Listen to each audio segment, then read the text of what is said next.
Hey you guys, welcome back to my channel for another video. Today I wanted to share with you guys a live lesson from our current science unit that we are using from The Good and the Beautiful. I asked you all in a video not long ago which science unit we should do. We were looking for some feedback and recommendations, and a bunch of you told us that the Motion and Simple Machines unit, which I have right here, from The Good and the Beautiful, was a favorite in your house. So that is the one that we went with.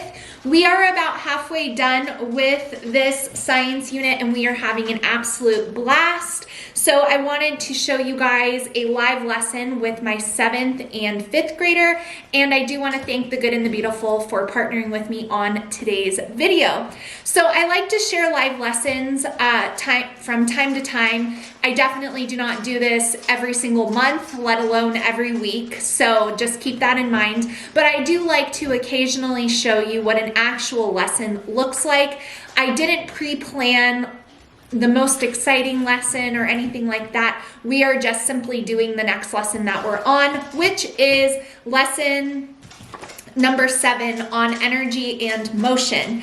So I did look over my lesson a little bit and saw that there are two demonstrations or experiments, I guess you could say. One is the marshmallow shooter and the other is the spool racer. So, you know, something to keep in mind when you use science units from The Good and the Beautiful is that they come with all the wonderful ideas, but you do not have to do every single thing listed in there. So we are going to do the marshmallow shooter, or you could use cotton. I think we just used all of our marshmallows making a treat the other day, so that's why I got the cotton. It'll work the same. So that's the one that we're gonna do, and I think it'll be really fun. So I hope you guys enjoy seeing a live lesson here in our homeschool, doing a science lesson. We do that downstairs at our kitchen table. My older 2 kids will go upstairs and begin their independent coursework. So this will be just with my youngest 2 kids. So we're gonna jump in and do lesson number 7 on energy and motion from The Good and the Beautiful's newer release of Motion and Simple Machines. Okay, so in your student journals, open it up to lesson number 7 and you're gonna see a painting called Native American Bow Hunting.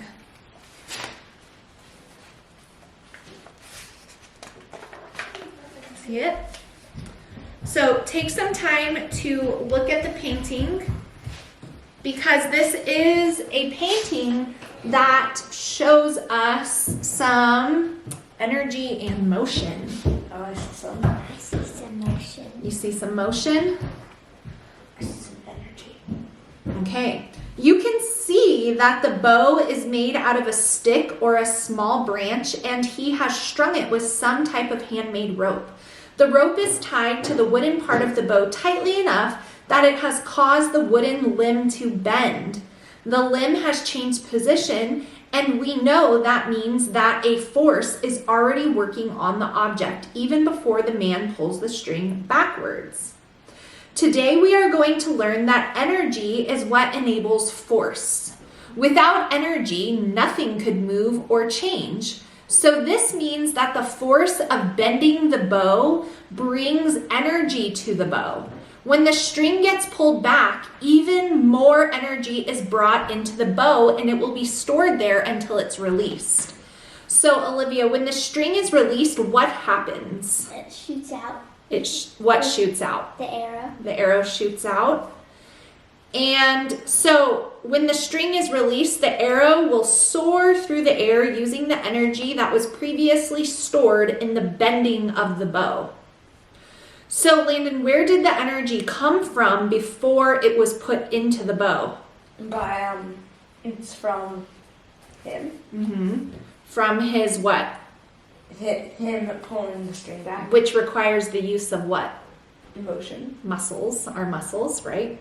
So where did he get that energy that was in his body to utilize his muscles? Where do we get energy from in our bodies? Food. Our nutrition, good. Food is important for all of us because it is the source of our energy. With that energy, we can think, learn, move, and create. So So far, we've realized the bow gets the energy from the hunter or the Native American and his muscles. The Native American gets the energy for his muscles from the food that he consumes. Well, where does the food get its energy from? Water and its nutrition. Okay, water and its nutrition. Where does the food get its energy from? The tree. The plants or the animals.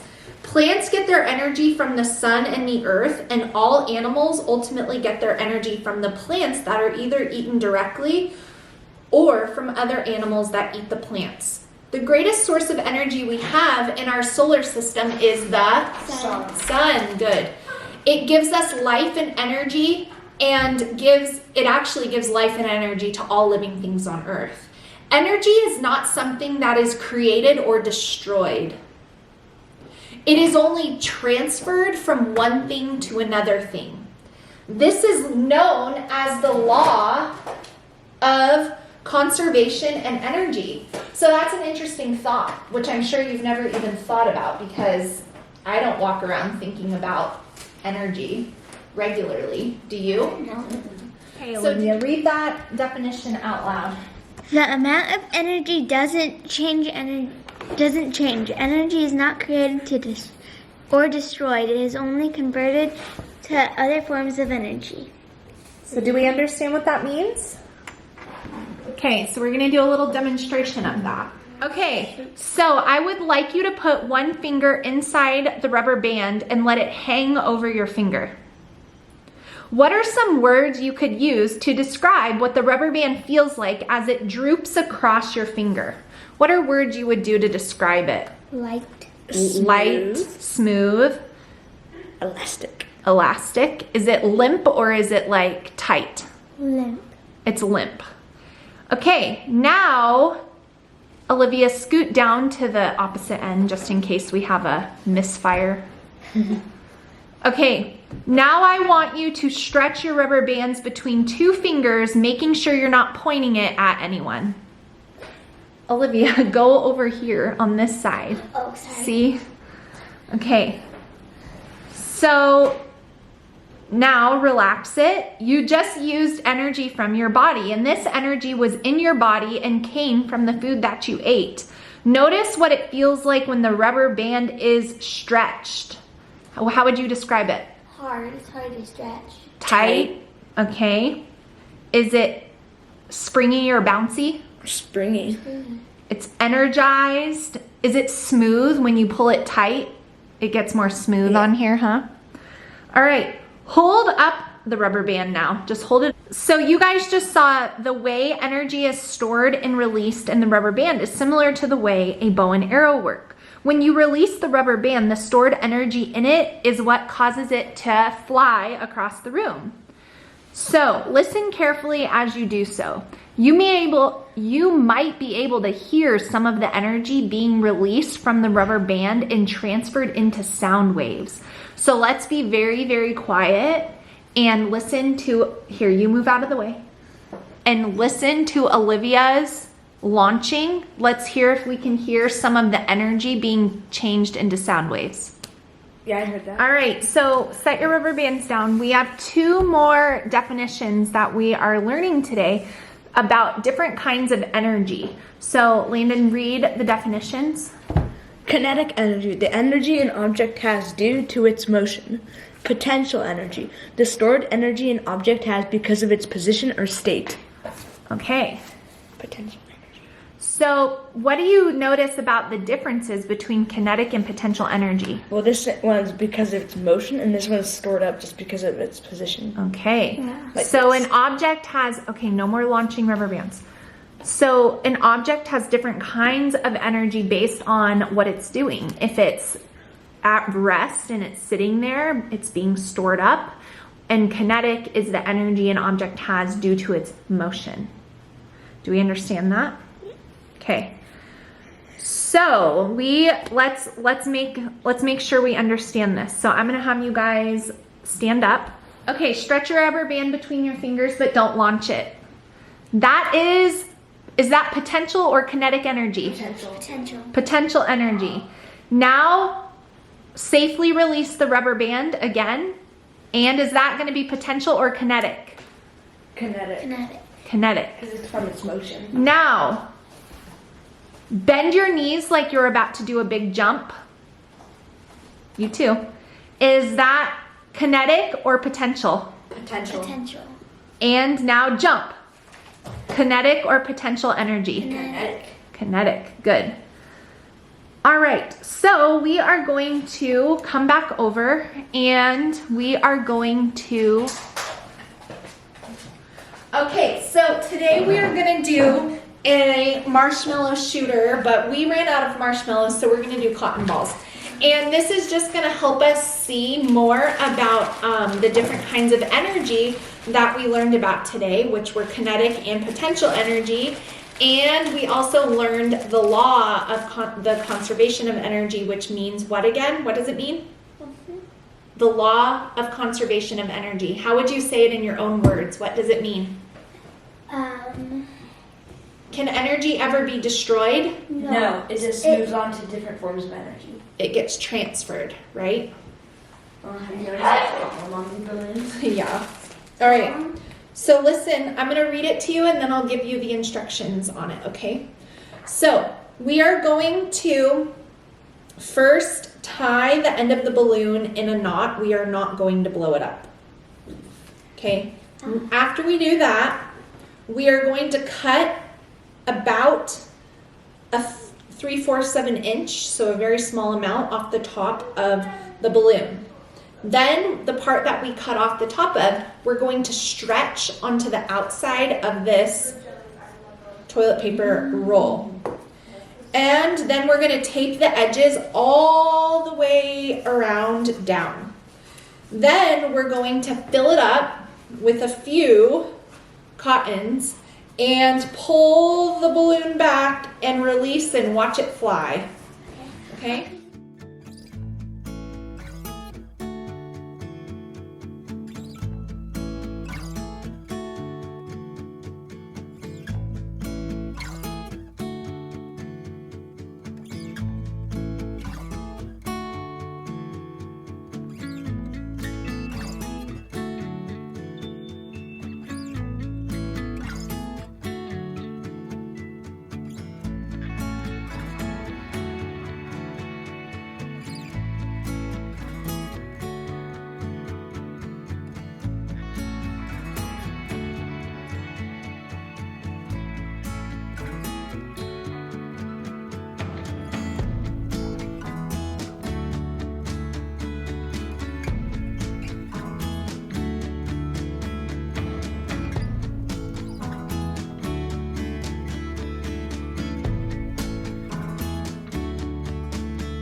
All right, now that we are done with our science lesson for the day, the kids are finishing up their lesson extensions in their science notebooks because they are doing, well, she's not in the 7th grade, but he is, but I'm still having her do them anyway. So they're gonna finish those up and then we will hang our our definitions in our, on our corkboard upstairs where we keep all of these. While we're doing the science unit, and then once we're done with them, I just take them down, and that will be it for our science lesson today. And then our next one will be on simple machines, which we have a fun activity at the end of this. We are going to be building a robot. That is something additional that I am adding in, and I think that they will have a lot of fun with that. So that is what our science lesson looked like today. Very fun, to the point, and we are really enjoying this unit. So that's going to be it for this video, you guys. I hope you enjoyed seeing a live science lesson from our homeschool. I hope it's helpful to you to see just how you teach using the Good and the Beautiful science units. They make it so simple, and we absolutely love them. They are so much fun. They're releasing a brand new unit on the human brain, which I think is fascinating, and so I'm definitely going to be grabbing that one as well. But we are having a lot of fun with this unit. I will link to the Good and the Beautiful down below for you guys if you want to check them out. Give me a thumbs up if homeschooling content is what keeps you coming back to my channel, and I will see you guys again really soon. Bye, friends.